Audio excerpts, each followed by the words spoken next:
हम आइए एक वचन निकालते हैं, हम लोग निकालते हैं निर्गमन का पहला अध्याय उसका 20 और 21 वचन। और यहाँ पे ऐसा लिखा है, इसीलिए परमेश्वर ने दाइयों के साथ भलाई की और वे लोग बढ़ के बहुत सामर्थ्य हो गए, इसीलिए कि दाइयाँ परमेश्वर का भय मानती थी, उसने उनके घर बसाए।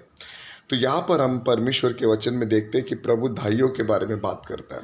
इज़राइल के दिनों में मिस्र देश में ऐसा होता है कि मिस्र देश का जो राजा होता है, फिरौन होता है, वो इन धाइयों को बोलता है कि जब कभी भी इजरायली स्त्रियां बच्चों को जन्म दे और जब तुम इस बात को देखें कि बच्चे लड़के हैं तो बच्चों को तुरंत मार डालना, और अगर बच्चे लड़कियां हैं तो उनको छोड़ देना।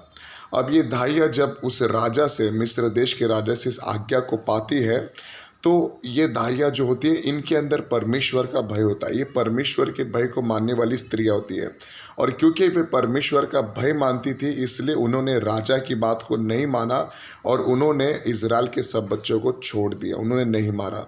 और बाइबल कहता है क्योंकि उन दाइयों ने परमेश्वर के भय को माना इसलिए परमेश्वर ने उनके घर को बसाया।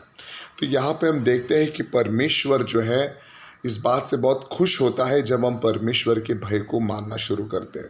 परमेश्वर को ये बहुत अच्छा लगता है कि हम उसके भय में चलना शुरू करते हैं। बाइबल में एक वचन में ऐसा भी लिखा हुआ है कि जो परमेश्वर का भय मानना जो है वो बुद्धि का आरंभ है। आज प्रभु हमसे ये चाहता है कि हम परमेश्वर के भय में चलना शुरू करें।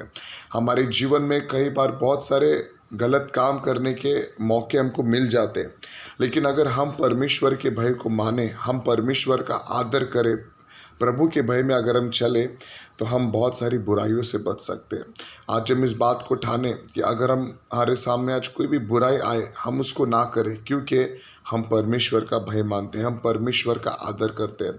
और अगर हम परमेश्वर का भय मानेंगे तो जैसे इस धाइयों के घर को परमेश्वर ने बसाया, परमेश्वर हमारे भी घर में काम करेगा और हमारे घर में परमेश्वर एक अनोखे बदलाव को लाएगा।